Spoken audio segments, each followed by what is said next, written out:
Добрый вечер, друзья мои. Я так часто снимаю, и так много накапливается голосовые от людей, что уже не знаешь, как назвать еще. Мне кажется, уже по-разному называли. Поэтому это рубрика «Люди говорят». А как дальше называется, это уже не важно. Люди говорят о своих переменах, о том, как пришел в их жизнь достаток и прочее, прочее. Почему я выставляю эти голосовые? Чтобы люди, которые отчаялись в своей жизни, чтобы они вдохновились и поняли, как им поступить, что делать. Кроме всего прочего, мы называем ритуалы, которые проводим. И это тоже очень важно, потому что те, кто не знает, с чего начать, могут взять и начать проводить эти ритуалы. Я извиняюсь, тут... все, чат открыт. Я думаю, может, чего-то я не то сказала, сделала. Итак, дорогие друзья, для начала я хочу сказать. Вы понимаете, мы и так загружены работой. Вот просто по самое не хочу. Настолько загружены, что вы представить себе не можете. Поэтому давайте вы не будете нас отвлекать абсолютно нелепыми вопросами о том, что делать со свечами, а что там потом с откупом, а как надо делать, а как чего. Внизу все написано, все объяснено. Просто берете и читайте. Следующий момент. Моя работа уже живет своей жизнью. Я не могу контролировать всех и вся. Это нереально, физически просто невозможно успеть все увидеть, везде все сказать и прочее. Кто-то добросовестно открыл мой канал и загружает мои работы, и я им благодарна. Кто-то решил таким образом заработать, включил рекламу. Естественно, мне это не нравится. У меня на канале нет рекламы. Если вы заметили, если бы я включила рекламу на своем канале, то вам было бы дискомфортно смотреть. То есть это уважение к вам, понимаете, к зрителю. Но в то же самое время я бы заработала очень большие деньги, потому что у меня очень много просмотров. Но кто-то решил, что он очень умный, и, открыв мой канал и загружая мои работы, включил рекламу. Я уже сказала, есть дочерние каналы. Создают люди иногда добросовестные, создают иногда люди корыстные, чтобы что-то с этого поиметь. Кто-то создал ради рекламы. Это все боги видят, понимаете? Как ты относишься, так тебе и возвращают. Но я не могу контролировать этих людей. Предупредили уже, сказали, объяснили. Физически нереально за ними ходить, всех находить, всем говорить и прочее. Вы должны это понимать. Если вас раздражает реклама, пожалуйста, и основной канал без рекламы. Заходите, смотрите здесь.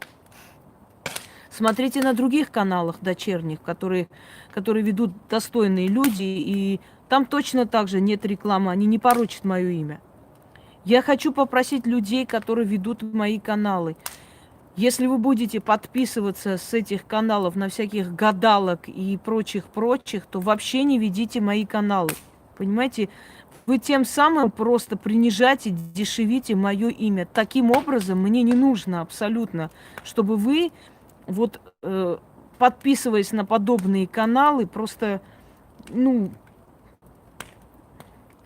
это мой авторитет роняется. Не делайте этого или вообще не ведите мои работы, потому что вы тем самым просто медвежью услугу мне оказываете. Я многие каналы не знаю, кто ведет. Люди хотят так, понимаете? Это твоя работа. Она вышла, вот как, например, писательская человек пишет книгу. Эта книга уже живет своей жизнью. Она вышла в народ, люди пересказывают, говорят. Это всегда так. Ты отдаешь людям, отдаешь народу, оно уже принадлежит народу. Я не могу всех контролировать. На нервы мне не действуйте. Вот реклама, вот посмотрите. Я знаю это. Я сказала, это не мой канал, это дочерний. Все нормальные люди это видят и понимают. Изучите, если вы новичок, поймете, что есть дочерние мои каналы. Вот, а что, вот, а Инга вот не знает, а почему? Уже сказали, да, мы предупреждали, попросили, но мы не можем человеку по башке дать. Он так сделал. Вот посмотрите, а вот и все-таки там... Короче говоря, я устала. Я вам еще раз говорю, у меня нет рекламы на моем канале. На канале дочерних, которые ведут люди, знающие меня и которых я знаю, нет рекламы. Если кто-то где-то это сделал, это его проблемы. И он за это ответит. Далее. Если на моем канале бывает реклама, это YouTube сам самолично имеет право ставить рекламу там, где я взяла музыку с YouTube. Вот если мне сделали клип с музыкой какой-нибудь, или в прямом эфире шаманский ритуал, я включила ритм индийцев, перуанских народов, вот там сунули рекламу в начале. Иногда и в конце идет. Я тут вообще никак не могу это отключить. Ты берешь у Ютуба, значит, терпи рекламу. Вот их наказание, как бы, понимаете? Вот в таких случаях бывает реклама, но я намеренно никакую рекламу нигде не ставлю. Это первое. Второе. Собакам 7 дворов, которые туда-сюда шастают, здесь нету вам места, и здесь никто из вас здесь сидеть не будет, еще и советы какие-то раздавать под моими роликами. Естественно, я вас выкину. Не потому, что вас кто-то боится, а потому что я считаю, что давать шанс таким, как вы, разводить тут срач не нужно. Вы должны знать, что здесь срача не будет. Как только рот откроете, окажетесь в черном списке. Вот и все. А как вы хотели? И прежде чем начнем с вами слушать голосовые, а я эти голосовые и не слушала, будем слушать с вами. Здравствуйте, Ашат. Слушать, анализировать, объяснять вам и прочее, насколько возможно подробно.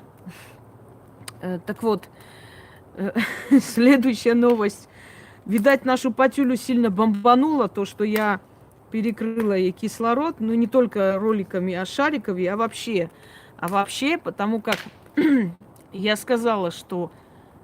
Я еще раз говорю, я никогда никого не трогаю. Вы хоть раз видели, чтобы я сидела, ритуалы обсуждала, там заходила вот этот человек, тот человек. Мне это не интересно. Я считаю, что каждый человек выбирает учителя согласно своему уровню.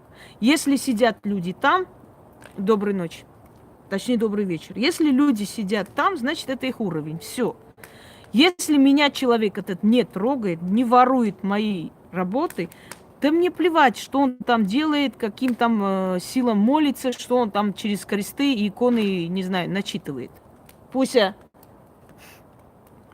Так вот это вот мадам Шарикова, она могла, если хотела, она могла себе свой канал открыть и какую-то херотень там толкать своим лохам. Никто не был против. Но когда она начала с обгаживания моего имени и потом начала говорить, что она будет какие-то ритуалы показывать, я вам сказала, я тот человек, который говорит в лицо. Я никогда как крыса не поступаю. Я говорю в лицо. Теперь любое намерение какого-либо прямого эфира, любой ритуал вы будете готовить или после выставите, он будет мной выставлен правильно, красиво, профессионально, на высшем уровне. И тогда люди увидят, кто ты, кто я, хотя они и так видят. Мадам Шарикова готовила какой-то великий ритуал со стихиями, хотя со стихиями соль, извиняйте, благовония, что еще там у нас, мед, причем здесь стихи, просто название для красоты. И когда я это увидела, я сказала, вот как я обещала, я возьму все эти ингредиенты и покажу настоящий ритуал. Хорошую работу, достойную. Я показала плохую работу. Смотри, сколько у нас тысяч просмотров. Ну-ка. Сильная чистка обнов. 19 тысяч просмотров. За один день. Обнов. Замечательная работа, очень сильная. Я просто сделала из своих старых работ, новых, мои, авторские. Просто соединила, сделала хорошую, сильную работу. В чем претензии, мадам Шарикова? Полиграф Полиграфыч, что случилось? Ничего не случилось. Какое ты имеешь право что-то говорить? Никакого. Но Естественно, теперь Кишлаклар отменяет все, отменяет лекции про травы, потому что после моей шикарной лекции о травах эту ее дребедень никто слушать не будет на картинках показанную.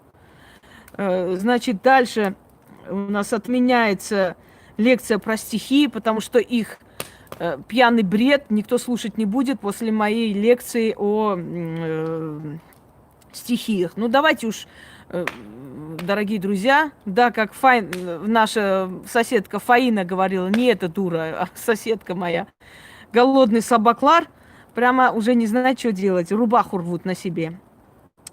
Заходить не собираюсь и не хочу, чтобы вы не отвечаете этому кишлаку.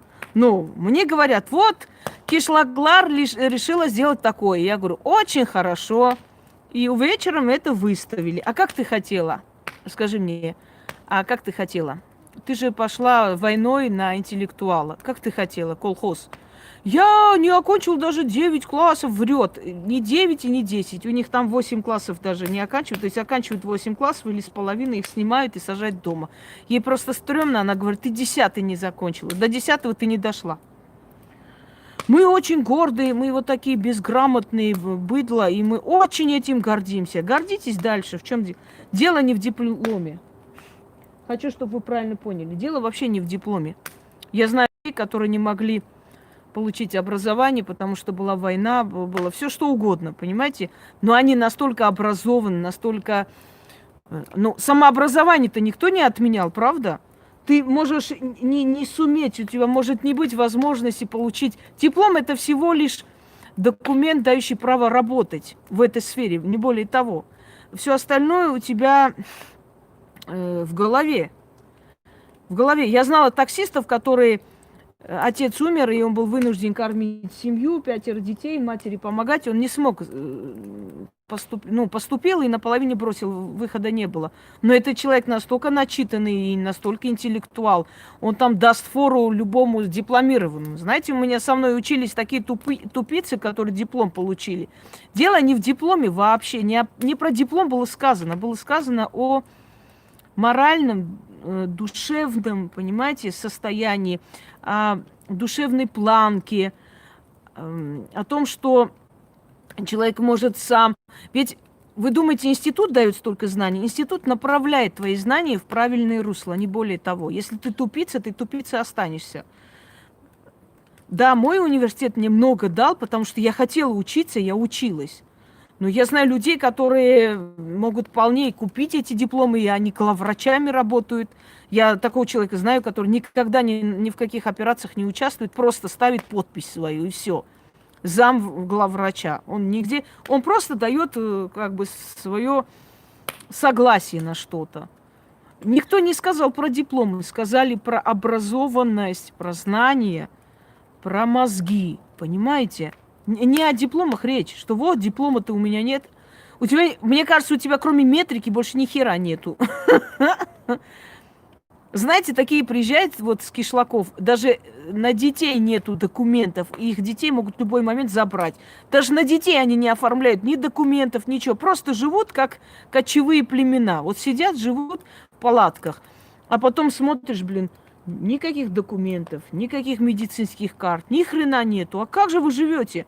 Ну, как-то вот мы думали, что это самое. Человек сколько живет, столько учится, столько идет вперед. Дорогие друзья, человек до самой своей смерти, он идет вперед. Как только он остановился, все, деградация началась. И как только человек говорит, мне это не надо, мне нормально, я очень счастлива. Я согласна. Тупые, безмозглые реально счастливы, потому что тупой человек понятия не имеет, что была история, что были войны, что были геноциды, что были гонения, что был красный террор. Он не читал это, он не сочувствует, он не соболезнует, он не пропускает через себя мировую историю. Конечно, он счастлив. Конечно, он счастлив. Счастлив имеется в виду, что мозгов нету. И вот, ну, знаете ли, блаженные тоже счастливы. Они думают, что все добрые, все хорошие, потому что не понимают этот мир, не соображают, и они очень счастливые люди. Значит, у нас Пачишкалар очень сильно вышла из себя И что она сказала? Сегодня мне передали послание под роликом. Самое главное, не удаляйте. Я не удаляю, я вас просто нахер посылаю в черный список. А почему вашу грязь люди должны читать? Потом с тобой спорить, и чтобы мой форум превратили в такую же канализацию, как вы там сидите. Нет, у меня совершенно иной канал. Некоторые, не обращайте внимания. Нет, дорогие друзья, на таких не то, что внимание не надо обращать.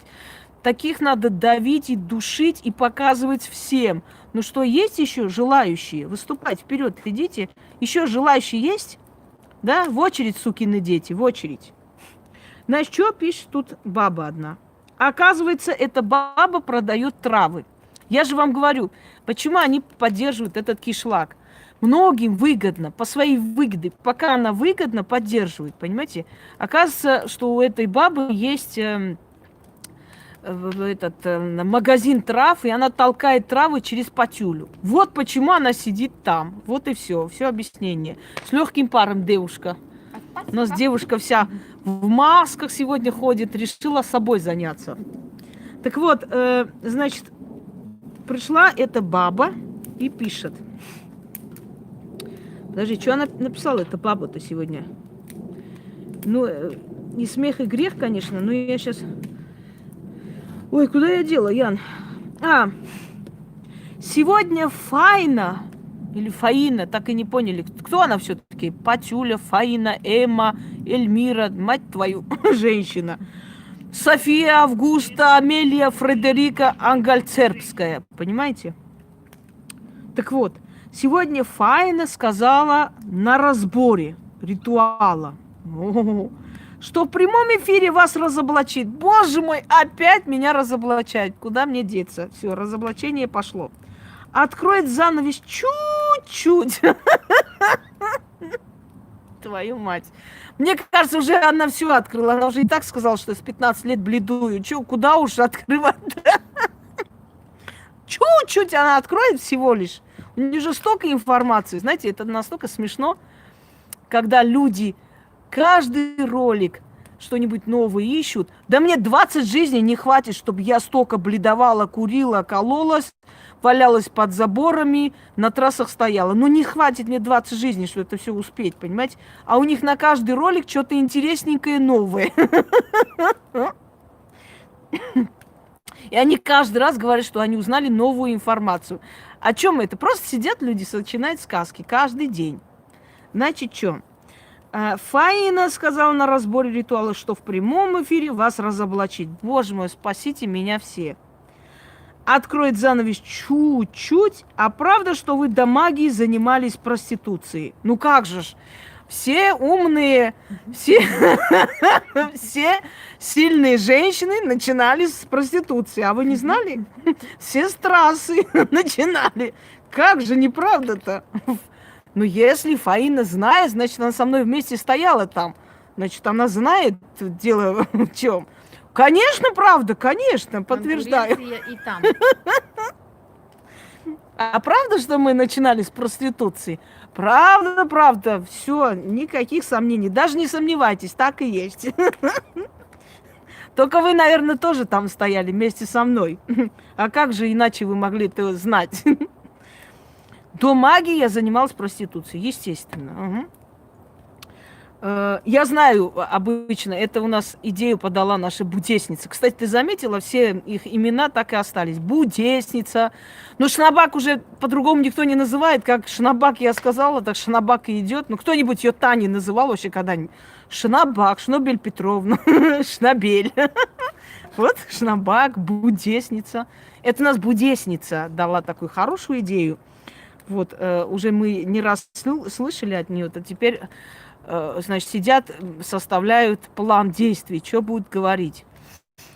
Только будесница забыла, что у меня был старый канал, открытый больше 10 лет назад, и эти старые ролики иногда выплывают, ну, например, на канале «Хроника ведьминой избы», где до операции у меня полным-полно роликов. Ну, она-то сказала, что мне после операции там товарный вид потеряла, поэтому как пришлось магией заниматься. Слушайте, я вам хочу сказать одну вещь.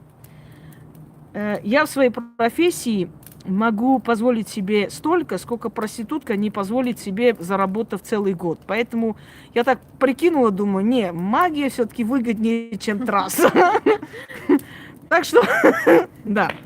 Правда ли, что вы до магии занимались проституцией? Истинно так. Вот тебе крест. Занималась вообще каждый божий день. А что я должна говорить? Клятву давать, что это не так? Да. Дальше. У меня есть 2 диплома. Один колледж, второй диплом высшего образования. Сразу видно.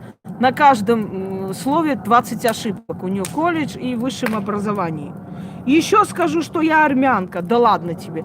Но даже если у тебя фамилия Наян, это не говорит, что ты армянка. Это просто, знаешь ли, у каждой нации есть отходы. Ну что теперь делать? Вот у нас дом, а у нас мусор собирается, правильно? Мы выкидываем. Вот точно так же народ.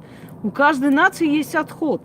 Но если ты армянка и там сидишь, после того, как она оскорбляет нашу нацию, ну, значит, ты отход, биомусор. Дальше что? А вы нет. Неужели? Прям поставили, знаешь, печать. Она армянка, а я нет. А что ты для армянской нации сделала? Скажи мне, пожалуйста. Дива-находка, сука, твою мать. Дива-находка. Это что за дива-находка? Можешь там эту связь логичную? Дива. Все. Великая дива-находка. Скажи мне, пожалуйста, да, что ты для армянского народа сделал, кроме того, что ошиваешься у пачишки? Не смейте себя так называть этой нацией. О, сразу видно, образованный человек. Себя называть этой нацией так. Значит, я тебе скажу, не твое собачье дело, как я посмею и чего я должна делать. Я это звание ношу с гордостью, я оправдываю. И еще я скажу на армянском, если уж ты армянка, я тебе скажу. Бозину горина мичев карасукна. Не забывай об этом. Понимаешь? Это тебе посвящается. Если ты армянка, ты должна понять, что я сказала. Да какая она армянка нахер? Кто угодно это может быть. Не пачкайте нацию. Ой, пачкаю каждый божий день. Сижу и пачкаю, как эта дура сказала. Нет, не дура, а этот дурак седовласый. Как он сказал? Пускай знают все армяне, что эта мразь позорит армянские нации. Твою мать. Армяне знают, кто я, что я. Но напоследок скажу, фамилия Наян, это еще не говорит о том, что ты армянка, даже если ты, скажем так, армянских кровей. Знаешь, я знаю много армянок, которые... Да, уж, извините, конечно. Одна армянка вообще тут меня поразила, которая работает в парикмахерской. У нее муж, ну, не буду говорить кто, а сын стоит в Карабахе прямо на посту, вот напротив них. Понимаете? Она тоже себя называет армянкой, вроде бы. Сама валяется в постели здесь с ними, а там сын ее охраняет наши границы. Тоже называет себя армянкой. Что теперь? Ну, давайте всех шлюх и блядей будем называть армянками. Сидит женщина, продает травы у Патюли. Пускай продает. Я рада за нее. Все, дорогие друзья, ладно. Короче, если услышите насчет того, что я была проституткой, обязательно верьте. Это святые женщины, они только правду и говорят. Они же все добрые, как она сказала. Но я доброе, чистое справедливое, сердце. Чистое сердце. И я, значит, пру как танк. А мне кажется, что ее муж в скором времени не выдержит. Я уверена, что у мужа проблемы начались, это 100%. Просто мужики такое не выдерживают долго. Это женщины могут долго воевать и все такое. Мужчины от этого устают, тем более, если она нажила себе уже врагов. И, знаете, как бы уже и родственникам отправлять. Я так грязно не воюю. Я вот так вот ее прижала, как собаку. Просто делаю работы сильные, и у нее жопа горит. Я так не воюю, это не мое. Это, ну, такие же друзья, как и она. А что хочет? Какая она, таких друзей она себе и нашла, собственно говоря. И у меня, кажется, мы однажды по тюлю увидим в синяках уже в скором времени. Потому что какой бы у нее муж не был лох, но даже лох просто устанет от всего этого. Даже лошара устанет, ей-богу. Лохозавр. Лохозавр. Ну а кто он? Хося, привет! Кто, если он не лохозавр? Конечно, лохозавр. Мужик, блин, сидит, женщине привет передает. Лохозавр. Горячий кавказский лохозавр. Меня уже на стрелку приглашают. Батл, давайте, йоу. Да. Ну, какой батл? Что за батл-то? Соревнования, вы что? А, соревнования. Ой, извините. Меня на соревнования зовут. В прямом эфире что будет делать? Какое-то соревнование. Меня кто только на соревнования звал? И ПИСУ, и теперь вот эти. А что за соревнования-то? Что дают-то? На что играем? Детский сад, бусяшка. Не, вообще детский сад веселые даунята. Так лучше звучит. Как раз мое. Так. Лохозавр, привет. Я тебе тоже привет передаю. А что, только он, что ли, должен, козел, привет? Я тебе, знаешь, что скажу? Твои приветы нужны, как в морге констанеты. Иди, блин, передавай. На стуле поскакайте, муж с женой легче станет.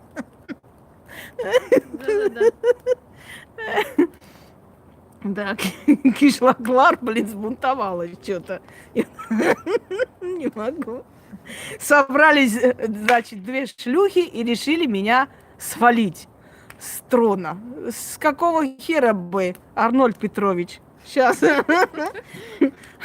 Одна в Турции, всю жизнь, блин, на бутылку мусора сажали, то там, то тут.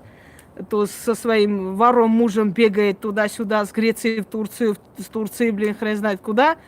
Вторая со своим лохозавром чувствую себя прям королева бала. 10 классов не закончила, этим горжусь. И, значит, собрались. Знаете, скажу по-армянски. Эркубо зираренеке. Кому надо, тот поймет. Давайте, пошли, все. Значит, веселую нотку заканчиваем. Начинаем ноту счастья. Бубенчики. У нее картонный этот, скажи мне, картонная корона, блин, из туалетной бумаги. Все, дорогие друзья, очень весело, хорошо. Отвлеклись и прекрасно. Вот. Все, а теперь включаем голосовое.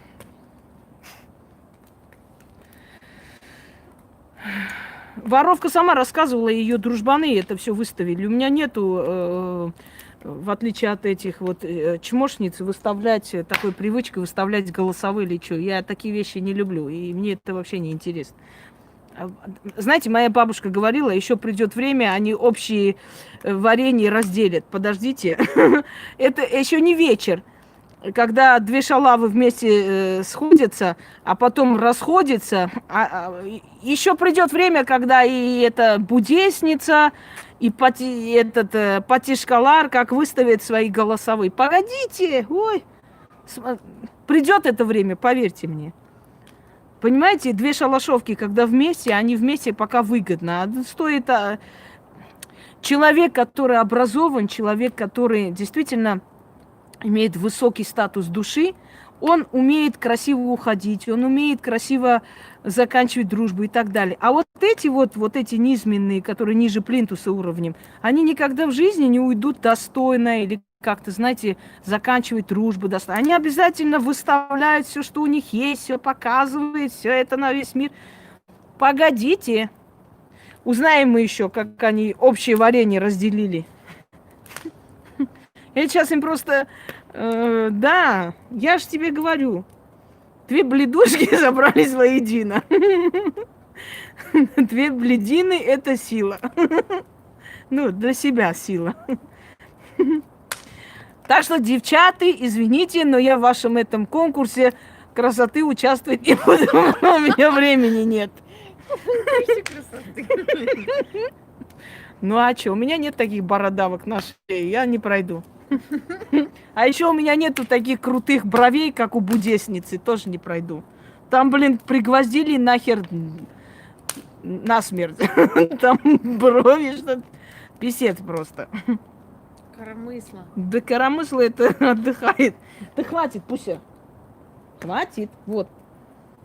Не мешай, пусть. Меня там, видишь, приглашают на... Что там называется? Вольная борьба или этот? Батл. Бокс на ринге. Ой. Ты лучше эти китайские фильтры побольше сделай, чтобы глаза больше показались, и как у Мальвины губы Уши надуй, меньше. да, уши меньше, бородавку убери на шее, еще что-нибудь. Знаешь, почему тот раз говорят, что она пыталась несколько раз зайти в прямой эфир, не могла, потому что YouTube не допускает прямой эфир через фильтр. То есть она пыталась через фильтр прямой эфир очень, ну, шустро. Она же очень образованная женщина, она закончила целых 3 класса. Как я помню, цыганская семья, их поймали ну, на наркоте и все такое, сидят и говорят, а вы учились где-нибудь или что?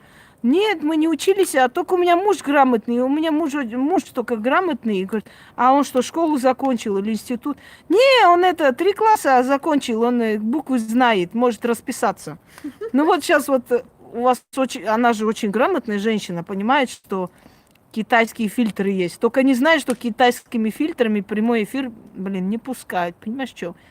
Понимаю, она вот пыталась и ни в какую. Ну ладно, твоему лохозавру я бы этот памятник поставила. Ночью тебя увидишь, блин, обосрешься без косметики, без этих, как это называется-то? Без фильтров, без... что там ставят в глаза? Это хренотень. Линзы. Без линз, да. Без всего этого ночью, блин, увидишь. Он вообще, я тебе скажу, герой Кавказа. Если он ночью просто не орет диким криком, он вообще молодец, мужик. Это один из видов самобичевания, вы не поняли. А, все поняла я. Мужик любит садомазохизм, все понятно.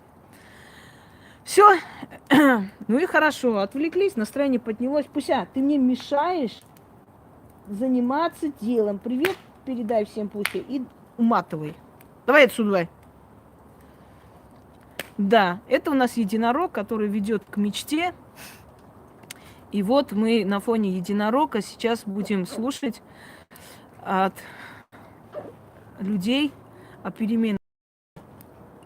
Что и как. Вот еще, вон что. А это дракон, да. Дракончик. Это вообще из скандинавской, ой, извиняюсь, из исландской мифологии, то есть вот островная мифология, о котором я вам говорила, расскажу. Не, пусть я не могу показать, потому что он рычит, когда его на руки поднимаем, думает, так, тут что-то нечисто, меня понесли или помыть, или ногти стричь, да ну вас туды. Да, так что я это... Мне сейчас некогда. Я готовлюсь к конкурсу, мне очень важное задание. Нет, ну, Ян, ты представь, какой облом. 2 недели она готовилась, читала, писала, переписывала. Гестапыч там стояла, диктовал. И вот раз, и, блин, от чертовой батюшки. Усы, да, усы. Нарасти себе усы. И наверху, и внизу, усы. И все мужики будут твои. А лучше, знаешь, что? Это Файна, как ее зовут-то, блин, мать ее? 500 имен. А лучше, знаешь, это Августа Фредерика Ангальцербская. Ну ладно, для тебя много чести. А лучше берете своего попугая, ставите на башку и скачете вместе со своей матушкой. Сразу станет легче. Блин, а как ты думаешь, вот женщина, которая в таком возрасте, воспитанная на Кавказе, вот так вот такой херней занимается, кого бы она воспитала? Такую же необразованную 3 класса дуру, как сама. Ну, что тут, блин? Ну, куда мы далеко уходим-то?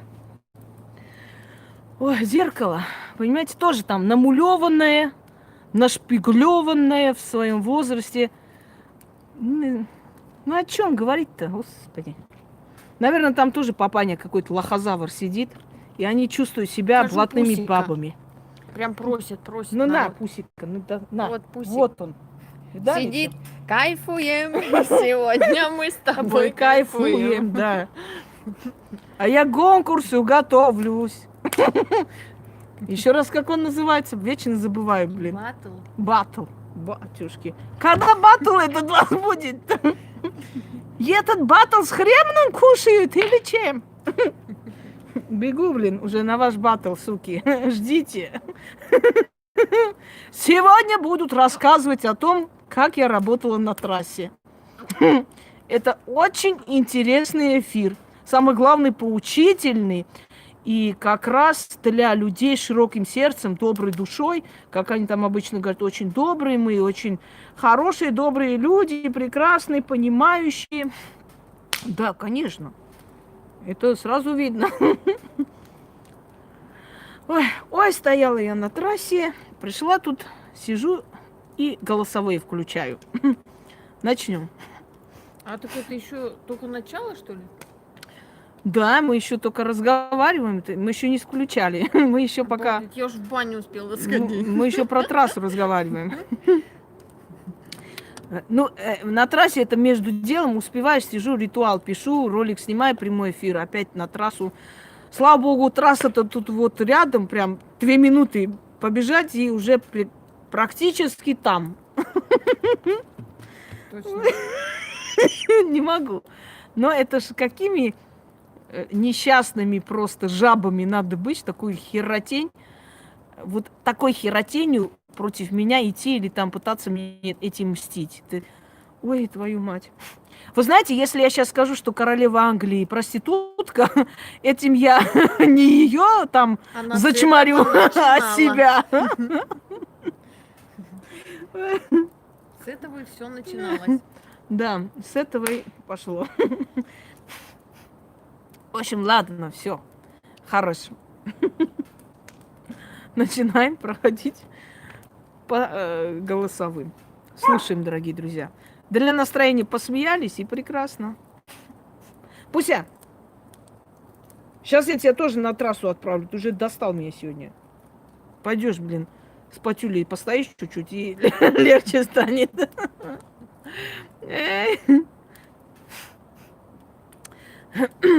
Начали. Ян, добрый вечер, доброй ночи там или как. Я знаю, что вы будете ругаться, вы не любите, когда я пишу ночью или звоню там, или отправляю сообщение, но тем не менее, я не могу его не отправить, вы меня сейчас поймете. У меня просто нету больше времени. Серьезно, у меня в кавычках жопа горит. Батюшки. Я ритуалов понаделала, а теперь у меня горит задница. От того, что мне на нее присесть даже некогда. У меня дети брошенные, все заброшено нафиг дома, но это не в плохом смысле, это в очень хорошем смысле. У меня пошли деньги, у меня пошла работа, у меня... Ради денег можно потерпеть и горение жопы. Ничего страшного. Слушаем. Хуже, когда жопа горит от безденежья. Когда от денег горит жопа, это я согласна. Пускай горит. Слушаем дальше. Столько работы, вы не представляете. Ко мне идут и идут. Просто я работаю и работаю. Вы меня уж простите, пожалуйста, что я вам это говорю. Но тем не менее, я не могу не поделиться. Я сейчас Инги насмотрела новый выставленный прямой эфир и не смогла просто этого не сказать. Как хотите. Хотите выставляйте, хотите не выставляйте, там это ваше дело. Я просто хочу поблагодарить, сказать вам огромное спасибо за то, что вы делаете, за то, что вы просто есть в этом мире у меня, за то, что меня привели к вам высшие силы. Я всегда их благодарю. И вас благодарю, Ян. Спасибо, замечательно все вы делаете. Книги ваши вообще великолепные. Мне даже эту книгу «Белого кота» некогда перечитать, потому что я прихожу, я не знаю, за что мне браться. У меня вообще дома все брошено. Мне просто некогда. У меня работы вообще капец, пипец. Просто сколько работы. Так вот, те, которые сейчас пишут, ой, я тоже так хочу, и я хочу. Так делайте. Делайте. Я не говорю, берите перец и натирайте жопы. Нет, это не таким образом. Берете и делаете ритуалы. В чем проблема? Кто мешает вам? То же самое. Вон человек же сказал, она сделала ритуалы денежные для работы. Есть, может быть, на клиентов. Их же полно. Настолько вы не изучаете, не знаете, что задолбали Яну уже вот с подвенечным платьем. Я говорю, так я же выставила. А, точно. И мы взяли снова, выставили, чтобы перед Вы- у глазами Яны видели. память, как у птицы, поэтому- Да нет, Ян, дело в том, что у нас больше 4000 работ. Естественно, там все помнить тоже не успеваешь. Делали? Делаете, вот. Вечное движение делаете. И вы увидите, как пространство будет вас слушать. Тоже некогда присесть, потому что деньги и имущество, они же с воздуха не упадут вам на голову, понимаете? Они придут через работу. Пойду сейчас принесу этот, извиняюсь, пока вы тут поговорите, сейчас заряд принесу, иначе я сдохну. И продолжим.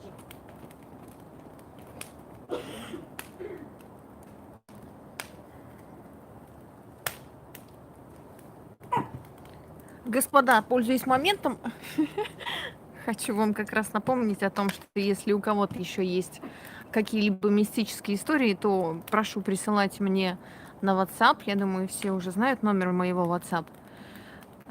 Так повторю, записываем 7910 252 29 55. Это мой WhatsApp, поэтому жду от вас интересных страшилочек. Очень красиво расскажу.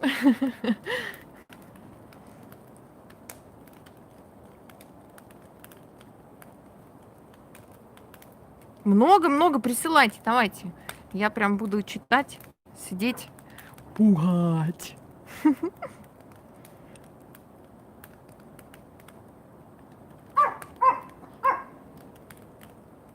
Пау-пау. Гляньте на нашего зайчика.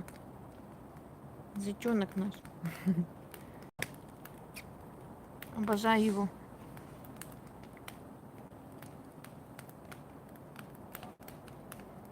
И с мамой, и с папой, и с дядей можно страшилки. Вообще не важно. Пусика уже показывали. Ой, Пусик у нас это звезда. Скоро и Пусика сделают проституткой на трассе, блин, стояла.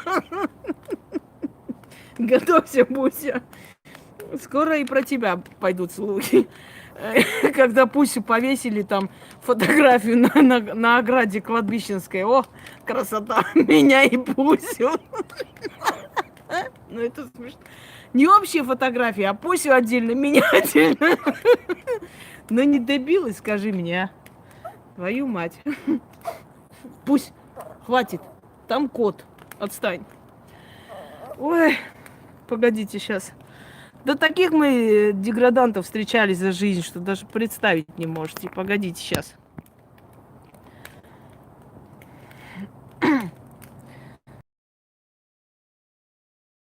Все.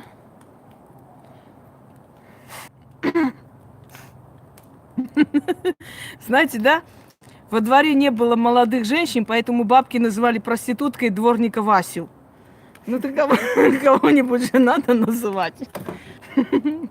Ну, ой, твою дивизию. Начнем, пожалуй. Я там не все слушала. Чего? Я там не все слушала. Чего? А, ну ничего страшного, не слушали. Послушаем вместе заодно и хорошее, и плохое, если есть. Пусть. Тормози, пусть. Тормози, да, тормози. А вы знаете новые духи дагестанские?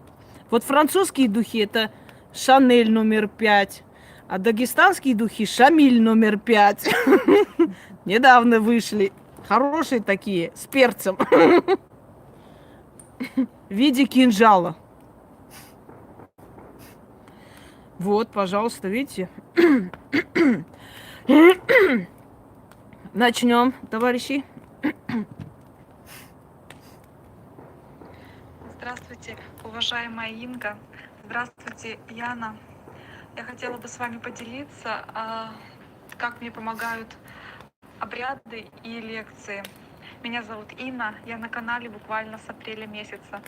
Моя подруга мне посоветовала посмотреть ролики первое, вот «Устройство мироздания» и «Древо дьявола». И я, конечно, была просто шокирована всей логикой, как все по полкам разложено. И это именно то, что мне всегда казалось внутри, вот какие-то у меня были сомнения, но я не могла найти ответы. А вот тут все просто как на ладони.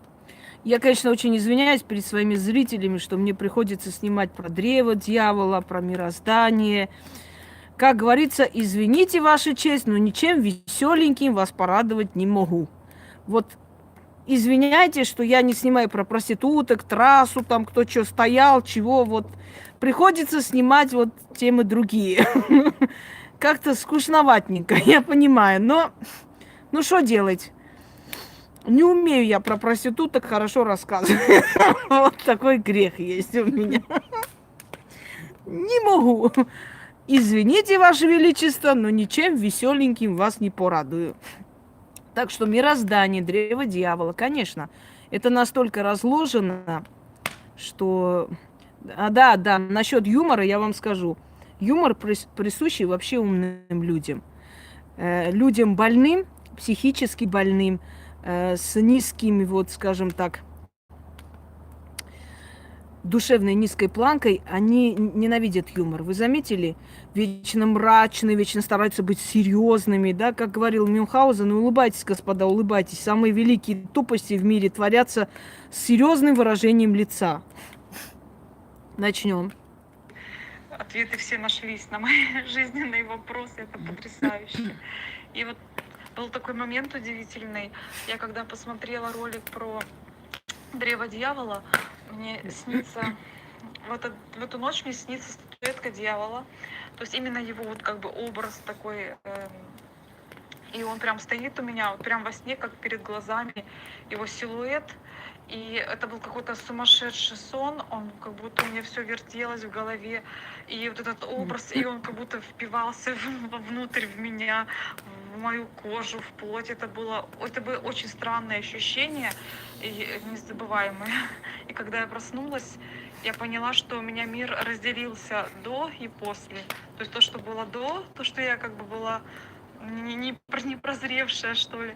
И тут я начала просто по-другому, то есть жизнь полностью начала меняться, все стало меняться. Дальше я начала проводить обряды. Конечно, я еще на 100% во все это не верила, ну как, что прям именно ритуалы помогают. Ну, например, я верила, то, что вот логично, все вот как рассказывают, это 100%. Это восхищалась я, конечно. И я провела первый ритуал, это я хозяйка своей судьбы. Дело в том, что у меня была очень такая ситуация, длилась на протяжении 16 лет. Я хотела, чтобы у меня исполнилось одно желание. То есть почти 16 лет я очень шла к этому. И это была у меня такая мечта, как бы. И я провожу этот ритуал. У меня было прям... То есть я провожу ритуал, и я разложила, что вот должно произойти то-то, именно так-то. То есть прям все в подробностях. Четко я описала свое желание. И когда я провела этот ритуал, наступает этот день, и мое желание не исполняется. У меня была такая досада внутри. Я легла на диван, я начала просто реветь, плакать. Я даже вопить начала, наверное. Но это была истерика не от того, что поняла, что просто боги, я их благодарю, как бы, с другой стороны, я расстроена, вот, что они меня просто отводят и говорят, что, значит, мне это не надо, мне нужно вообще в другую сторону смотреть. И вот когда я вот лежу, я прям вот плачу, все, и проходит минут 5, максимум 10. Мне звонят, это просто, я до сих пор в это не могу поверить. И все, что происходит дальше, это просто феерично. То есть мое желание, оно исполняется не просто как-то, вот на одну четверть, или просто вот все, как я загадала, по всем полочкам, как я разложила себе, исполняется даже еще даже круче, даже вот просто. Я до сих пор не могу. Поэтому и говорю, никогда не сомневайтесь. Делайте и отпускайте Я ситуацию. была в таком диком восторге. Я начала, конечно, потом проводить другие разные ритуалы. Вот у меня тоже была проблема с работой, мне нужно было в кратчайший срок найти новую работу. И я провела армянский ритуал на исполнение желаний. И получается, я очень хотела себе одну должность, но так оказалось, мне ее вроде обещали, но там пришла другая девочка, ее берут на эту должность.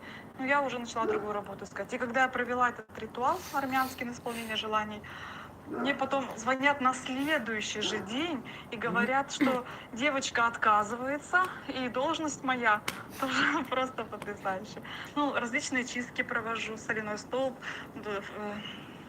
Дуся, Маруся да Варвара, вот замечательная тоже чистка проводила все. Вот, и также денежные ритуалы проводила все онлайн-ритуалы с вами и на Ивана Купала, и на Вардавара. И вот вчера тоже ритуал, который проводили, все старалась вместе делать. И вот любимый мой денежный ритуал — это обряд на роскошную жизнь. Тоже потрясающий был момент. Я провожу этот ритуал, это мой любимый, там такие замечательные слова. И после этого ритуала, то есть до этого ритуала у меня началась мысль появляться, что я хочу себе купить машину. Ну, как бы кредит я никогда в жизни не брала, тут ты можешь пробовать кредит взять, там так все, как деньги найти. И, в общем, суть в том, что я провожу этот ритуал, и ровно на следующий день, отбросить даже то, что я взяла кредит, я просто держу в руках 400 тысяч рублей. Я никогда такую сумму в руках не держала. То есть 300 тысяч мне дали, одобрили кредит, и 100 тысяч мне заняла знакомая вообще без процентов на год. Это просто было потрясающе. Вот. Конечно, провожу еще на богиням зеркала, Хватит. на молодость. Хватит.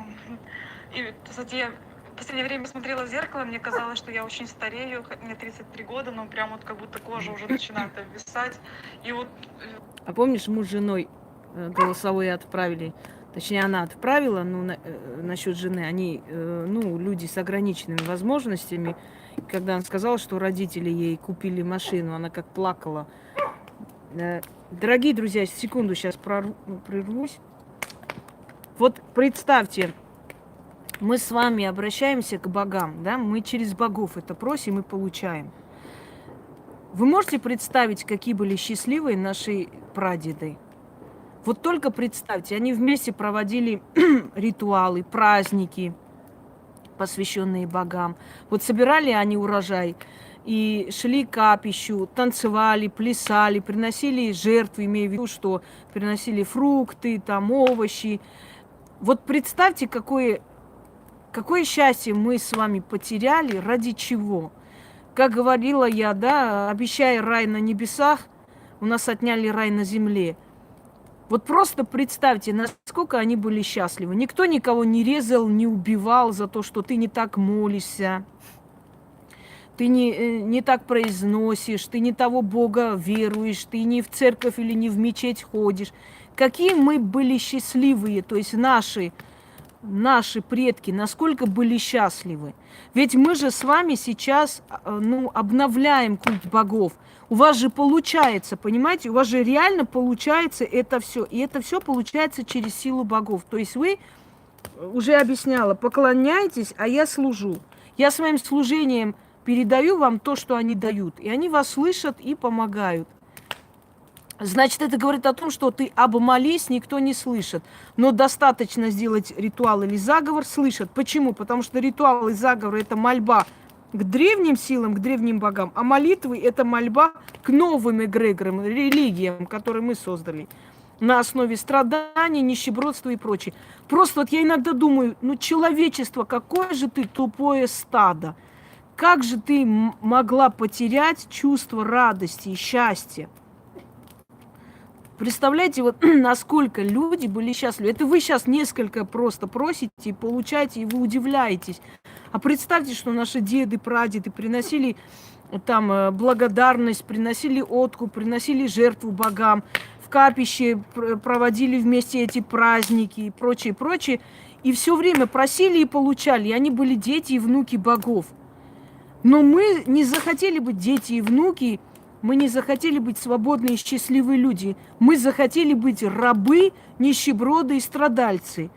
Это, ну, просто, ну, у меня в голове не укладывается просто сравнить вот такую жизнь, чистую, соединенную с мирозданием, и жизнь в боли, в страданиях, в страхе, ада, в наказании, в каком-то мракобесии, мраке. Как вообще? Как? Это как извините, яблоко и говно, и выбрать говно, и счастливо быть, еще благодарить Боженьку за то, что я страдаю. Как? Я не могу понять людей. И вот сейчас я говорю людям, вернитесь к истокам, вернитесь, будьте счастливы, просите получать. Это медленно будет идти. Мы 2000 лет закрыли абсолютно связь с богами. Мы закрыли, нам нужно открыть эту связь. То, что мы с вами, даже у меня вот эта связь с богами не настолько сильна, как были у моих предков далеких. Потому что я тоже живу в окружении таких. И почему нужны ведьмы сейчас, дорогие друзья? Если тогда ведьмы были нужны для того, чтобы принимать подношения, для того, чтобы передать слова богов людям. Сейчас ведьмы нужны, чтобы буквально спасать людей, объяснять, как жить, что делать. Ведьмы сейчас нужны. Почему сейчас надо больше чиститься, больше просить и получать, чем в древние времена? Потому что сейчас вокруг нас это стадо. Стадо этих завистливых существ, которые орут о своей вере, о своей преданности своему Богу, а сами ненавидят, завидуют любого свободомыслящего, понимаете? Естественно, что постоянно фонит вот этой энергии страданий, этой энергии гонений, и нам приходится с ними рядом жить, и приходится очищать себя от их вот этих посылов. Невероятно, необъяснимо. Ну, давайте еще дальше послушаем. Уже несколько недель провожу ритуалы, я чувствую, я прям начала себе нравиться в зеркале. В общем, все ритуалы, они просто потрясающе работают. Я вам безумно благодарна. Мне просто... Почему люди, которые веруют, да, такие все верующие, первым делом, как только нужно вернуть, как только нужно исправить свою судьбу, вместо того, чтобы идти к священнику или мулле, ищут ведьму. Замуж не могу быть, и они не идут к мулле. Ну, если пошли один раз, больше не идут. Они не идут туда, помогите, объясните, почему, что происходит и как мне Бог поможет. Они идут к ведьме. Потому что подсознательно все равно они понимают, что эти новые боги им помогать не будут. Они для них не родные дети, они их рабы. А кому вообще хозяину интересно раб? Страдает, голодный он, плачет он, болеет он. Плевать он хотел. Раб для него для того, чтобы пахать и приносить прибыль. Вот мы рабы, чтобы пахать на эту религию, приносить прибыль. И этой религии похер вообще параллельно. Хорошо нам, плохо нам, страдать. А когда это твой ребенок, ты слушаешь. А когда боги нас называли своими детьми и внуками, конечно же, они нам помогают и слушают, потому что мы же их дети. Нам больно, мы обращаемся, они нам помогают. Так вот, подсознательно каждый человек ищет ведьму. Неизлечимая болезнь врачи не находят. Врачи говорят, ищите бабушку, пускай заговорит. Врачи говорят. То есть мы в любом случае подсознательно понимаем, кто нас выслушает и поможет. Но все лавры, благодарность и почет религии. Ведьма помогла, вышла замуж. Венчание в церкви, Господу Богу, Боженьки. Все равно не доходит, что если бы этот Боженька хотел мне помочь, понимаете, так, не мешайте мне сейчас. Есть такой ритуал, называется к богу Тиру, а есть еще для школьников. До человека не доходит, что ведьма-то помогла мне замуж выйти, значит, другие вопросы тоже надо с ней решать. Потому что если бы мне помог Бог, то есть понимаете, как ведьма помогла, а вся благодарность и все поклоны пустословному Богу. Венчание в церкви, то есть все подношения, вот это все уважение к тому божеству, которое никакого отношения к твоему счастью не имеет. Правда ведь? Вот о чем речь-то. Ой. Не пишите ересь, пожалуйста. Возвращает, не возвращает. Никто никого не возвращает. Айшат, дело в том, что даже кавказский народ, неважно, вот любой народ, приняв ислам или христианство, принял на своих условиях, на своей почве. У кавказских народов. Это воззвание к духам предков, духам отцов для помощи. Все ритуалы языческие, все.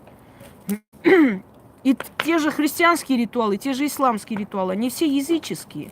Особенно на Кавказе, невзирая ни на что, на арабадизацию, невзирая на эти новые, скажем, законы, на шариат. Все ритуалы. Принятие невесты домой, кормят ее там или конфетой, или сладостью, или медом. Ложат на плечо хлеб, чтобы она была хлебосольная. Дают на руки невесте маленького мальчика, чтобы первый ребенок, первенец был сын. Это все языческие традиции.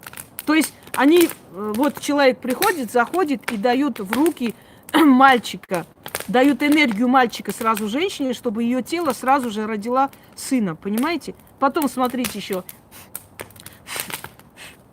Наши все дни рождения, юбилеи, свадьбы. Для чего они празднуются? Все праздники, они для того, чтобы обнулевывать прошлую жизнь и чтобы человек вошел в новую жизнь. Обнулять все, что было в прошлом. По новой делать. Понимаете? Да потому что язычник был свободный человек. Язычник не признавал над собой тиранию. А христианство очень выгодная религия для любой власти. Она заставляет прийти, как говорится, глаз царя, глаз Божий и так далее. Понимаете? О чем мы? Да, я уже забыла. Вот эти все традиции, свадьбы и прочее, прочее, это обнулевывание прошлой жизни, начало новой. Это как перезагрузка жизни. Почему он заносит жену в руках в дом? Сейчас скажете, уважение, любовь, морковь. Нет. Ты умерла для своей семьи, все. Ты уже наша. А младенца как заносят домой? На руках.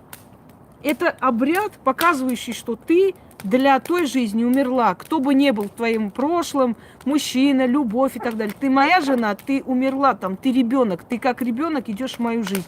По новой начинаешь жить. То же самое тарелки. Я не знаю, здесь есть на свадьбе, соблюдается такой тарелки, когда бьют ногами и заходят? А вообще было, и в России тоже было такое. На пороге прям, если первый раз она знакомится, даже приводит там сын до свадьбы, знакомить с родителями, с матерью, она ложила на порог тарелки, она их разбивала и заходила. Злой глаз лопнул, мы говорим. У нас дома чашка лопается сама по себе, мы говорим, о, зависть чья-то. Это все с язычества. Птица бьется в окно, кто-то помрет. Собака воет, кто-то помрет. Ни в Коране, ни в Библии не сказаны такие вещи. Вот если такое будет, это об этом. Это все наша генетическая память. А просто мы притворно говорим о том, что мы вот такие-то или такие. Вот о чем речь. Да, в армянской свадьбе тоже есть такое. Ничего не делаю. Ну, сейчас современные не делают, но в селениях есть еще, в русских свадьбах есть такое. Разбить и зайти. Или бокалы, когда разбивают. Вот, пожалуйста, это замена вот тех тарелок. Выпили, разбили. Злой глаз, да? Нету слов, как выразить. Я еще, кстати, очень такой момент, очень хотела тоже поделиться последним. Пусть сейчас замолчи, иначе Конечно же, я провожу обряды отправлю на трассу, замечательной блин. богини Фортуне. Достал. И я заказала себе Привет, статуэтку, Алена. и в ночь, когда мне вечером, когда мне приезжает эта статуэтка, ну, на пункт выдачи, у меня не получается ее забрать. И вот этой ночью мне опять снится очень такой странный сон. Опять силуэт, это именно сон идет. То есть силуэт Фортуны в такой розовой дымке. И вот идентичный, вот как с дьяволом, что она как будто в меня врезается, в мою кожу. Я прям ее всю внутренность ощущаю всем моим телом. Есть Это тоже люди, очень которые яркое очень такое близко впечатление. принимают к сердцу. В общем, не И знаю, что такие это есть. со мной происходит, но жизнь моя поменялась просто потрясающе, совершенно в другую сторону. Я стала жить, ну, совсем по-другому. Я очень вам благодарна, дорогая Инга. Я не знаю, мне просто, я не знаю, как выразить, но я счастлива, я просто безумно счастлива, я хочу этим счастьем с вами поделиться. Спасибо вам большое. Вот как вы думаете, ради таких СМС, ради таких счастливых речей людей стоит работать? Стоит всяких потишек-матишек вообще нахер посылать и просто отключиться от них, от всех и помогать просто людям? Я делаю благое дело, понимаете? Я просто спасаю судьбы тем, даже не зная людей, когда я дарю свои работы, эти работы через меня приходят и работают, я просто спасаю людские судьбы. Ну, не я силой делаю через меня, но через меня.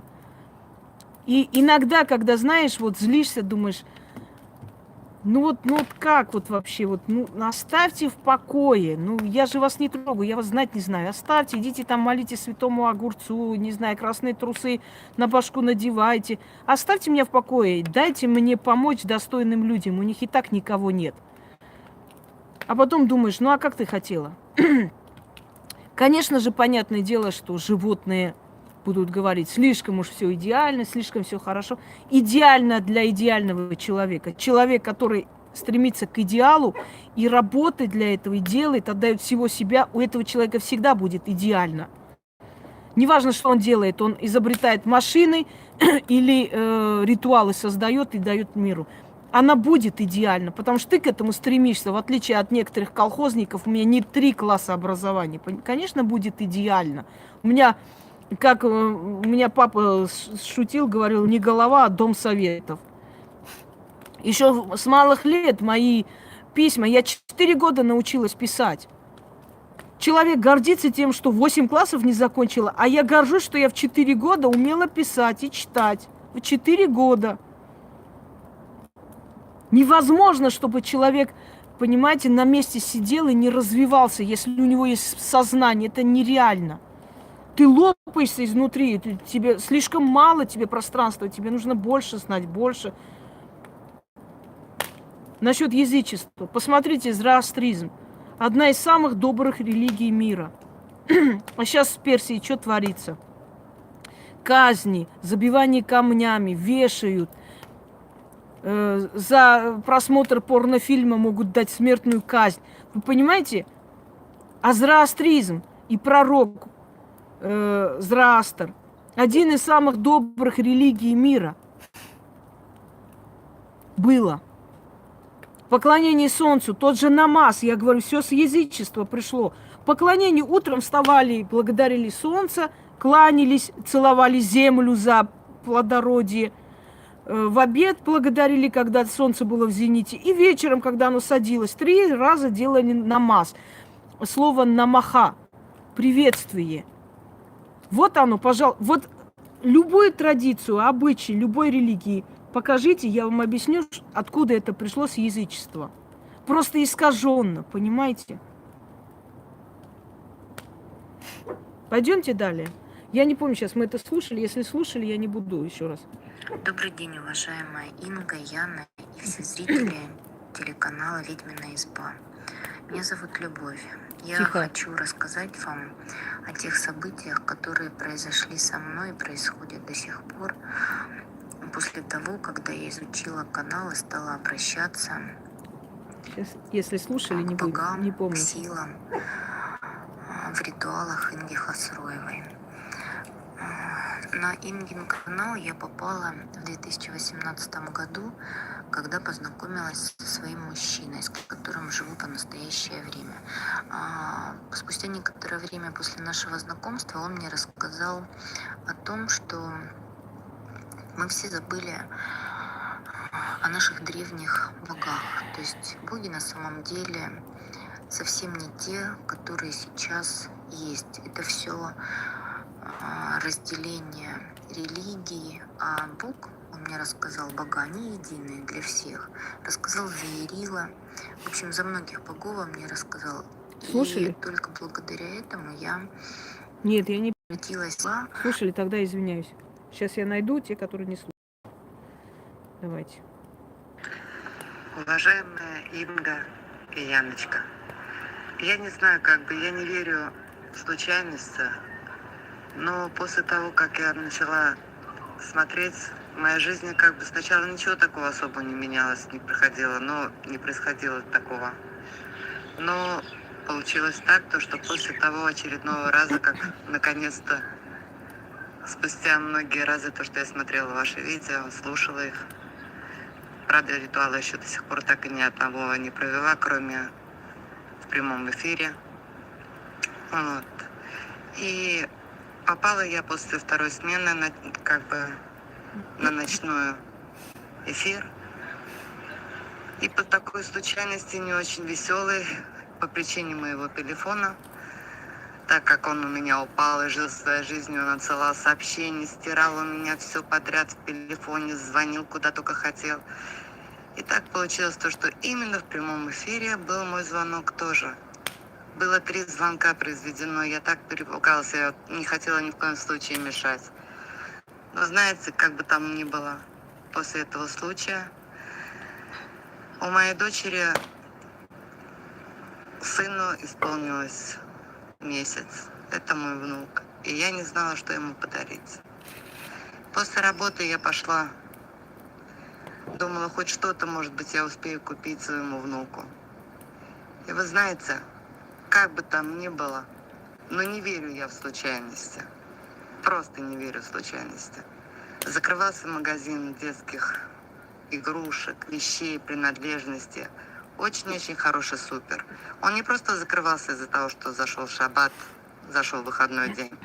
Он закрывался совсем. Я попросила мужчину, который закрывал этот магазин, он уже закрыл двери даже. Я попросила его, чтобы он открыл мне, чтобы хотя бы хоть что-то купить своему внуку на месяц его рождения. Он ушел, потом подумал и пошел мне на уступки. Он открыл дверь и сказал: только, пожалуйста, как можно быстрее. У меня радости не было предела, и я смотрю, всего лишь 2 коробки вещей, которые я могу выбрать что-то. Естественно, я набрала все, что я там увидела, самое подходящее для моего внука. То, что я посчитала нужным. И каково было мое удивление после того, как я подошла расплачиваться с ним. И спросила: сколько посчитайте, сделайте мне, пожалуйста, счет, сколько мне за все заплатить. Он мне сказал сумму, которая, я не знаю даже, как вам это все объяснить. 50 шекелей, много оно вам скажет или нет. Но, допустим, будем говорить так, то, что сумма, которую я должна была заплатить, это должно было быть около 500 шекелей, а заплатила я всего лишь 50 шекелей. И вот скажите, верить, не верить. Есть много людей, которые говорят, осуждают, говорят то, что Инга такая-то, такая-то, такая. Просто смешно. Просто так смешно. Я просто смотрю, слушаю видеоролики, видеоинтервью, ритуалы, которые Инга дает. Я просто благодарна за то, что вы есть. Просто, вы знаете, я просто даже сидя дома, смотрю, и у меня настроение появляется. Я прихожу после работы уставшая, включаю телевизор, включаю очередной ролик с вашим, не ролик, а видео, интервью, и просто поднимается настроение. Вы знаете, забываешь сразу о всех своих проблемах, о своих болячках, о своей депрессии. Просто хочется жить. Спасибо вам за то, что вы есть. И вам спасибо. Первое, что я хочу сказать насчет того, что, вы знаете, не только ритуалами меняется жизнь. Для того, чтобы ритуалы сработали, для начала надо понять. То есть ты должна понимать, куда ты пришла, что значит силы, как они работают, как прояснить для себя. Не просто вот слепой брать и делать абы кому, лишь бы что-нибудь получилось. А для начала понять, когда ты понимаешь это, когда ты понимаешь, кто есть боги, с какой любовью они относятся к человеку, что значит просить и получать, что значит покровительство богов. Когда ты все это понимаешь, у тебя появляется определенная энергия. Твоя энергия жизни начинает меняться. И вот эта ядовитая энергия, токсичная, которая из тебя отравляет и все вокруг, она начинает меняться. Она становится, знаете, говорить не очень, может, уместно, но чтобы вы поняли, липкая какая-то, которая начинает просто притягивать и прилеплять к тебе удачу. Это первое. Поэтому то, что вы смотрите, и многое меняется в жизни, и даже после лекции вы начинаете по-другому жить, иногда и удача приходит, это неудивительно. Кроме того, когда вы смотрите ритуалы, недостаточно просто смотреть. Но когда вы смотрите в прямом эфире или записываете, или просто слушаете, чтобы понять, это вам нужно или нет, у вас... Значит, да, у вас, вы через себя пропускаете вот это все, понимаете? Вы пропускаете через свое подсознание. У вас уже могут быть определенные перемены. То есть люди иногда говорят, я просто посмотрела, искала подходящий ритуал, и, значит, включила и послушала, и начала повторять за вами. И через некоторое время у меня получилось то, что я хотела. Смотря в каком вы расположении были, и смотря, насколько у вас сильная энергия. Если сильная энергия, или в тот момент у вас, скажем, мощное такое вот мощное состояние, притягивающее, у вас может получиться даже вот при этом. Это первое. И второе, что вот про Ингу говорят, там такой-сякой. А кто говорит? Знаете, еще раз напомню римскую поговорку. Не слушай, что говорят, смотри, кто говорит. А кто говорит? Это говорят разумные люди, это говорят профессора, это говорят интересные существа, там неправильно не подходит, интересные люди, личности, которые добились успеха. Они говорят только хорошие, они сидят на моем канале. Кто говорит обо мне, что я не хорошая? Это у нас Писуй полусумасшедшие. Кто еще у нас есть? Это у нас восьмиклассница Фаина, и он же Гоша, он же Гора, он же Полиграфыч. Кто еще говорит? Это полусумасшедший алкаш-старик, который недавно появился. Кто еще говорит? Это воровка-будесница. Кто еще говорит плохо? Вот подобные личности. Кто-то нормальный, кто-то адекватный, кто-то достойный говорит плохое обо мне? Нет, они только благодарят. Это первое. И второй вопрос. Что они говорят? Они говорят, что ритуалы нехорошие, они вредят. Люди вам лично сейчас говорят, насколько они им помогли. А там говорят, нет, они вредят. Вредят и все. Вы не понимаете, это нехорошие. Люди говорят, спасибо, я машину купила, я работу нашла. А там говорят, нет, не так. А почему? Почему они должны обнулить эти ритуалы? Вы никогда не задумывались? А потому что в таком случае вы пойдете к ним и будете им платить за всякую хрень. Получится, не получится, это второстепенный вопрос, но вы будете им платить за ритуал денежный, за продажу дома, делать ритуал и так далее. Понимаете? Продастся этот дом, потому что вы объявление дали, или просто совпадение, или вообще не продастся. Это не имеет значения. Вы же изначально им деньги дадите, правда? Вот почему они это говорят. Потому что ни мои лекции, ни вообще я их так не раздражают, не бесят, как мои ритуалы, которые даются абсолютно даром людям. И они готовы все, что... Я поняла, что у этих людей политика отрицания. Я это говорю, они говорят, что это не так. Вот что бы я ни говорила, они должны говорить, что это не так. Даже если они в это верят или не верят. Но нету личности, вы поймите, это только у личности есть принцип. Вот если это мой принцип, если я живу поэтому, если я верю в это, мне не важно, кто там что говорит. Если я понимаю, что человек прав, я могу его не любить, но эту правоту я приму. Может, я не скажу ничего, но я приму. Есть принцип. А когда люди, здравствуйте, значит, когда люди вчера говорили одно, да, что-то там пытались как... Вы заметьте, как вообще по схеме идет. Вначале они говорят, что ритуал выставлять нехорошо, это очень опасно, вообще нельзя в прямом эфире, и такие вещи не показываются, и магия никому не показывает. Через некоторое время они начинают говорить, я скоро вам покажу хорошие ритуалы. Потом говорят, что в прямом эфире чистки и прочее проводить с людьми нехорошо. А через некоторое время говорят, подготовьте соль, подготовьте это, мы будем проводить чистки. Вы эту политику понимаете или нет? Вы видите, нет? Сначала ничего этого не надо делать, это нехорошо, это плохо, это опасно. А потом, вот я сейчас тоже покажу такие ритуалы вам, вот подарю. О чем это говорит? Это говорит, что это люди, которые пришли не для того, чтобы правду говорить, а чтобы просто говорить обратное.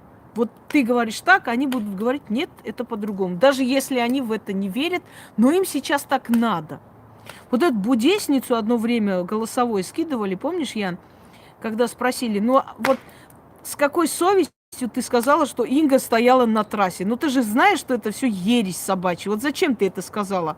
Ее ответ был гениальный. Она сказала, так надо было говорить, поэтому сказала. Вот эти люди живут по такому принципу. Так надо говорить, так и говорю. Не потому, что это правда, или порядочно, это или некрасиво. Это. Так надо сейчас говорить. Поэтому, да, ключ Ванант, он очень сильный, потому что я же вам объясняю, что Ванант это, по сути, один из стражников, просто один из хранителей вселенских сил, понимаете?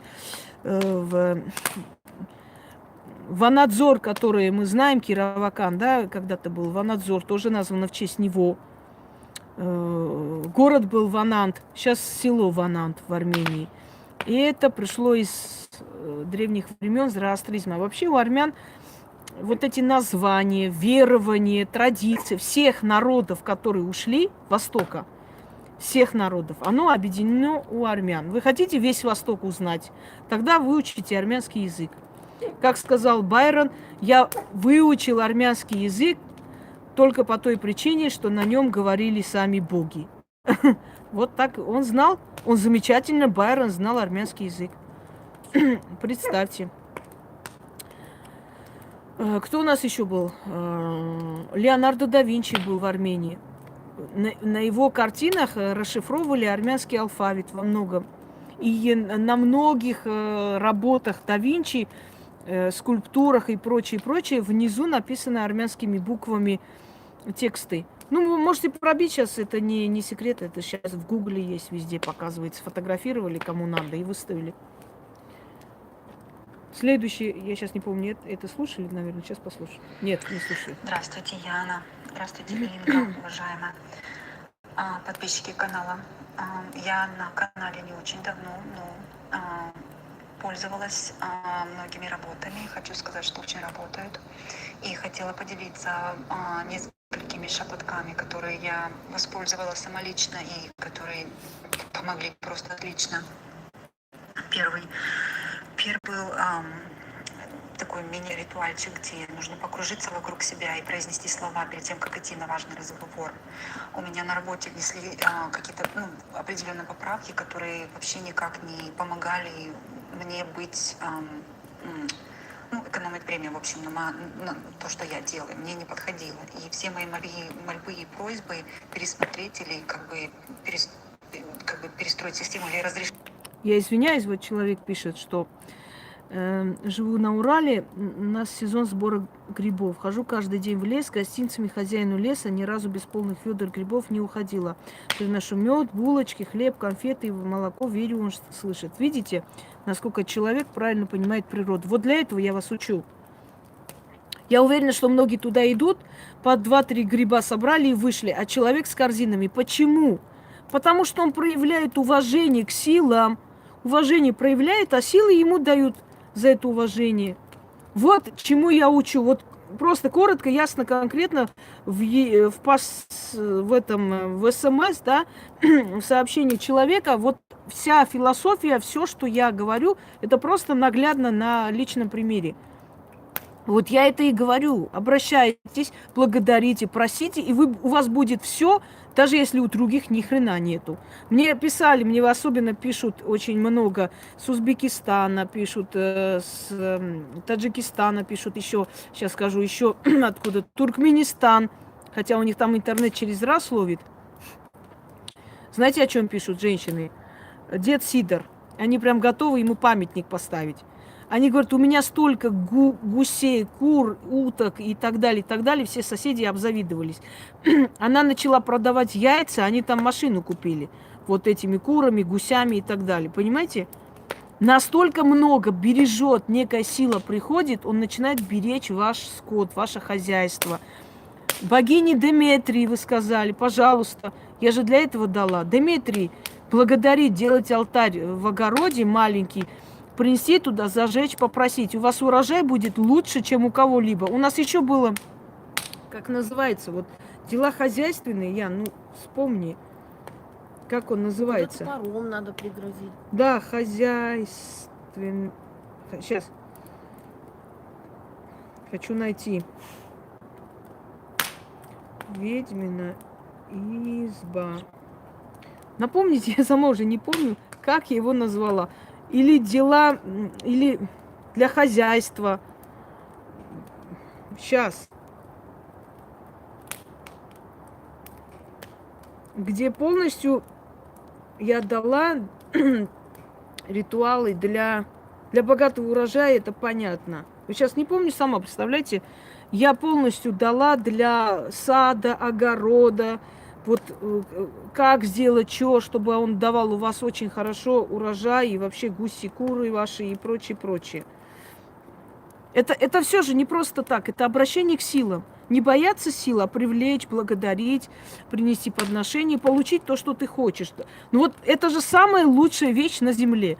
Просто просить, получать, благодарить. Все. Ну вот где такое есть, скажите мне? Это было у наших предков. Я ничего нового не изобрела. Ничего нового я не создала. Это было у наших предков. Просто подсознательно, через тысячелетия мне это пришло, и я по новой вам отдаю. Понимаете? Все, сейчас вопросы не задаем вообще. Не хотят работать по старой системе, просто-напросто игнорировались. Типа, сама подстройся, сама. В общем, мне это никак не выгодно было, не получалось. Вот. Я набралась наглости позвонить менеджеру напрямую, а это целая такая история, звонить напрямую менеджеру у нас. И перед этим сделала вот этот вот маленький ритуальчик.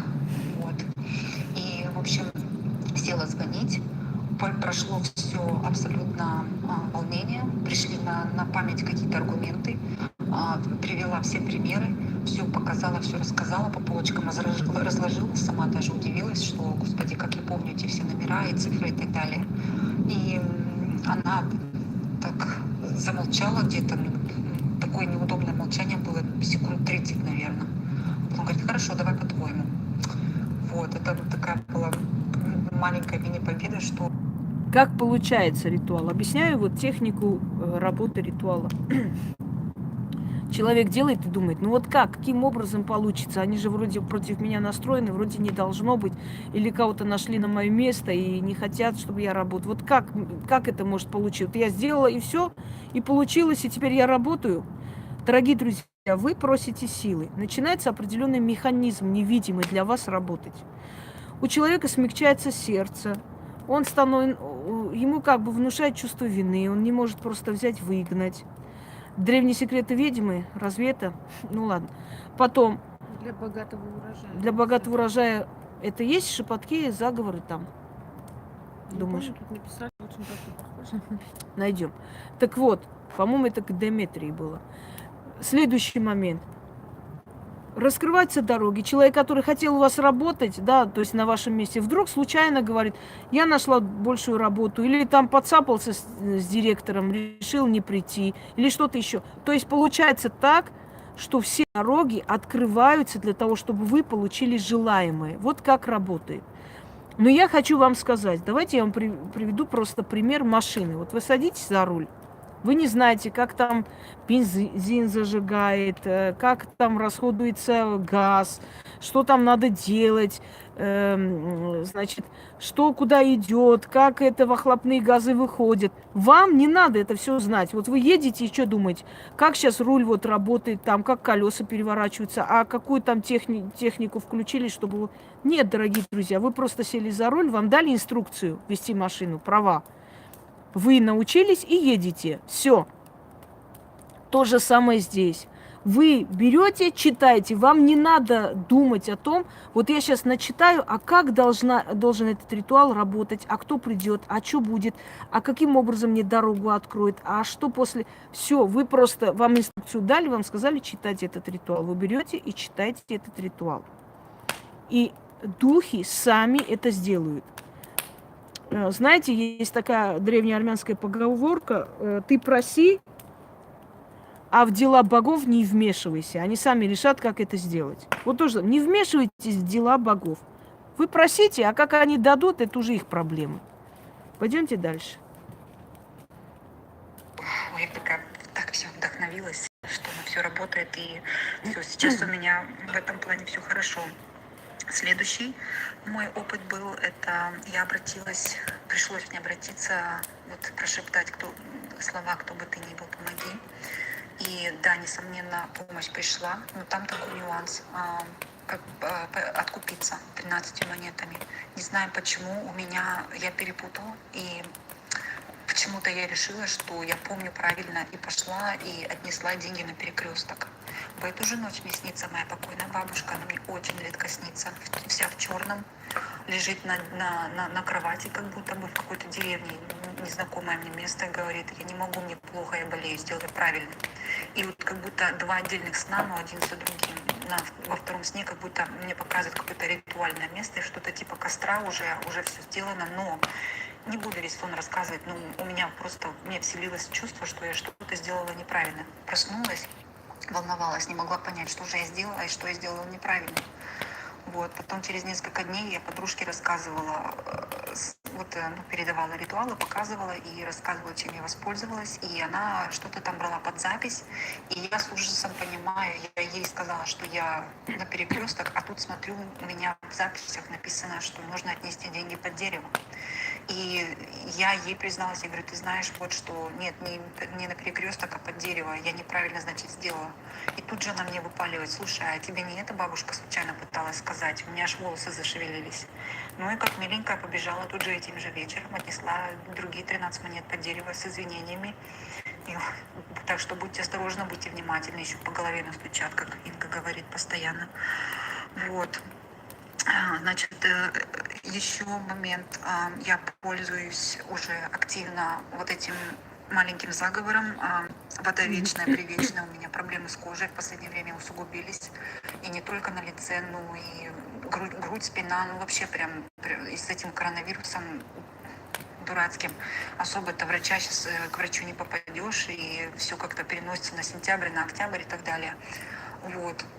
Я стала читать этот ритуал, и вуаля, у меня уже года 2, наверное, эти проблемы.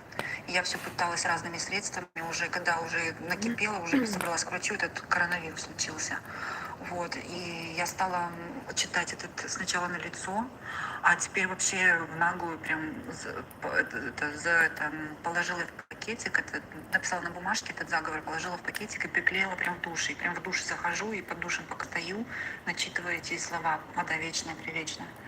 Вот, и я хочу сказать, что лицо у меня и вообще тело у меня очистилось как по волшебной палочке.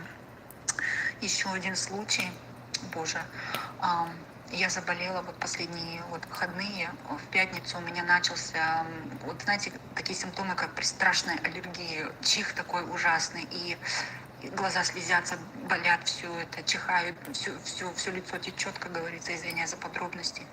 Вот, и оно усугублялось, и в конце концов, уже через 2 дня ночью, я думала, аллергия сначала, а потом понимаю, что я вот заболела, знаете, как при гриппе, при каком-то вирусе, начала болеть голова с одной стороны, и опустилась на пол лица такая боль. Вот, и это было ночью в 3-4 часа.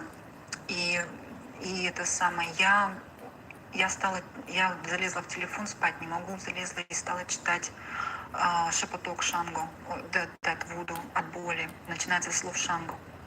Читаю, муж рядом спит, а я повторяю, и вдруг я слышу, он, как будто ему что-то снится, как кошмары, но это как бы бывало раньше, поэтому не обращала внимания. Он как бы вздохнул, слышу, проснулся, но потом опять уснул. А на следующий день он мне говорит: слушай, мне, говорит, приснилось, что как будто я, говорит, как будто дрался с какими-то духами, говорит, прибежали какие-то духи, окружили нашу кровать, и стали кровать поднимать всей толпой, говорит, мы на этой кровати, мы лежим, мы, говорит, лежим, и они вот, как будто вся кровать трясется. Вуду оно сильное, я да. в это время именно читала вот этот заговор. Так что, люди, пользуйтесь. Почему он видел духов? Он спал. Когда человек спит, его душа путешествует в астральных мирах. И он может видеть то, что происходит в его доме иногда. Это состояние измененного сознания или пограничное состояние называется. Вот вы начали читать, а он в спящем состоянии, то есть его душа там увидела, кто прибежал на помощь, кто пришел. Да, работает. Ну, хочу сказать, что какое у меня плохое состояние было. Вот после этого я проснулась как огурчик. никаких ни соплей, ни слез, я извиняюсь, ну так и было, ни чиха, ничего, вообще, как огурчик. Вот, так что пользуйтесь. Спасибо, Инга, спасибо, Яночка. Итак, дорогие друзья, наверное, на сегодня достаточно, потому что я собираюсь вам подарить необычный ритуал. И наш клиент там ждет, закрытый. Единственное, что я хочу вам напоследок прочитать от человека, который... Дело в том, что ее бывший муж, который пытался ее убить, за это его посадили, за попытку убийства, и вышел, угрожал ей. И в тот момент, когда у нее в жизни просто был ад, она обратилась ко мне. И мы с ней работали. И ее жизнь просто изменилась. Я не буду показывать ее контакт. Естественно, думаю, что это неправильно. Я вам сейчас просто прочитаю. Инга, добрый вечер. Хочу с вами поделиться радостной новостью. Я вчера купила дом своей мечты. Буквально пару лет назад у меня были дни, когда даже кушать было нечего. Даже заварки не было. А теперь я купила дом. Только благодаря вам, Инга, и вашим ритуалам у меня все получилось. Как вы мне сказали, делать на удачу и деньги. Так я все и делала. И вот результат. Не заставил себя ждать. Но до этого я еще купила сыну машину. В общем, все ваши ритуалы работают на все 100%. Делала ритуалы и все молчала. А теперь хочется кричать от радости и благодарности к вам. Низкий поклон и благодарность. Здоровья вам, успеха. Спасибо, что вы есть у нас, ваших подписчиков. Спасибо, всех благ вам. Мы с ней работали, естественно. После этой работы он отстал. Этот мужик. Человек, насколько я помню, жила в общежитии. Она всего лишь работала вот со стариками, социальный работник. А потом постепенно начало меняться. Видите, терпение, труд, желание, уважение к силам и так далее, и так далее. Стоит ли ради таких результатов людей работать и, собственно говоря, чихать, хотеть на всяких просто базарных баб? Я считаю, что стоит. Вот это стоит того. Никакие сплетни, никакая грязь, никакая гадость вообще не сравнится с ощущением того, что ты спасла чью-то судьбу. Если мы в жизни одному человеку поможем жить, мы уже не зря жили на этом свете. А здесь сотни тысяч судеб. Так кто есть вот это вот несчастные существа, чтобы остановить этот процесс? Этот процесс уже никто никогда не остановит. Это такая махина, которая просто раздавит любую букашку и поедет вперед. И не забывайте, что духи, которые через меня помогают людям, и вы понимаете, очень опасно встать между людьми и силами. Я могу забыть, плюнуть и забыть, но мешать богам вернуть свой культ, а культ – это энергия, которая заполняет их эгрегор. Вы просто представьте, человек пытается мешать богам, мешать силам вернуть их культ, мешать силам людям поклоняться этому культу. Это не дебилизм, это безмозглость. Ну, тупой человек-то далеко не смотрит и не думает. Конечно, очень жестоко расплатится, очень. Я такие случаи знаю, просто любой человек, который в жизни мешал мне, неважно, кто он мне был, любила я этого человека или нет, очень жестоко его изгоняли из моей жизни вообще, и некоторые умерли. А здесь какая-то букашка с 8 классами образования пришла и встала между людьми и древними богами. Не между мной, я человек всего лишь. Но через этого человека передают, понимаете? А теперь хочу вас спросить, вот вашего ребенка на улице обижают, обзывают, говорят гадости, плачет ваш ребенок там и так далее. Вот вы вышли с ворот, увидели, что окружили какие-то хулиганье, и вашего ребенка оскорбляют, обижают, доводят. Ваши действия какие? Закройте ворота обратно домой или возьмете палку и так расхерачите этих сопляков, что мало не покажется. Вот то же самое происходит в мире. Ведьма – это дитя Вселенной и тех сил, тех богов, которые его привели в этот мир, охраняли, помогали, учили и дали людям в помощь. И тут какие-то чмандобенькие, значит, Саулов, Кишлаков собрались, окружили и пытаются что-то с ней сделать. Вот то же самое будет, размажут по асфальту. И размазали, и поэтому у них сумасшествие. Вы же видите, ну с ума сходит человек. Она уже не знает, как мне ответить. Я сегодня, говорит, чуть-чуть открою завесу и скажу, что ты проститутка. И считает, что она этим меня победила. Вот смотри, какая умная, шустрая женщина. Нашла таки выход. Если бы таким образом можно было побеждать, то люди бы просто снимали ролики о том, что Пугачева проститутка, что Галкин проститутка и все. Если бы таким примитивным методом можно было бы кого-либо в мире остановить, то весь мир только этим бы и занимался. Понимаете, не так воюют-то. А откуда ты можешь знать, как воюют, если ты ноль без палки? Ты никто. Ты абсолютная веслоухая. Абсолютная патюля. Да, абсолютная патюля. Потеешь, блин, день и ночь для того, чтобы что-нибудь да сделать. И рядом с этим лохозавром сидите, блин, думаете, какие планы, что как делать. Как запоминать? Я уж слово ты это забыла. Нормально. Динозавр, лохозавр. Легко помнить. Динозавры вымерли, а лохозавры еще и остались. Пока еще есть. И я уверяю, что этот лохозавр-то с большими рогами. Уверяю, потому что по ней видно. По ней видно, что она... Ну, это не тот мужик, который может удовлетворить такую, знаете, уже, как вам сказать, вышедшую из морали бабу. Я уверена, что у нее были измены этому лохозавру, и не одно, и не два. И очень может быть, что из тех мужиков, которые там на гитаре-то играли, один из них по постели прошелся, да, говорит: ой, я вчера твою жену встретил в трамвае, мы сидели, разговаривали, она такой анекдот рассказала, я чуть с кровати не грохнулся. Понимаешь? И вот этот лохозавр думает, что эти мужики приходят, потому что с ним дружат. Да нет.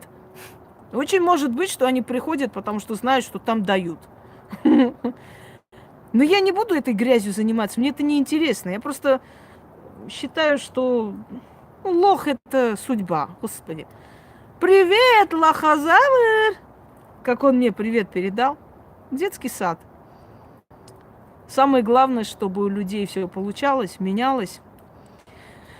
А эти, дорогие друзья, ну эти, они всегда будут для общего фона, понимаете? На их фоне достойные люди более ярко светятся. Но представьте, если бы в мире не было такого дерьма. Как бы мы могли определить, что есть хорошие люди, если все были хорошие, добрые и так далее? Ну, это нереально, невозможно. Совершенство не для человека, особенно для таких.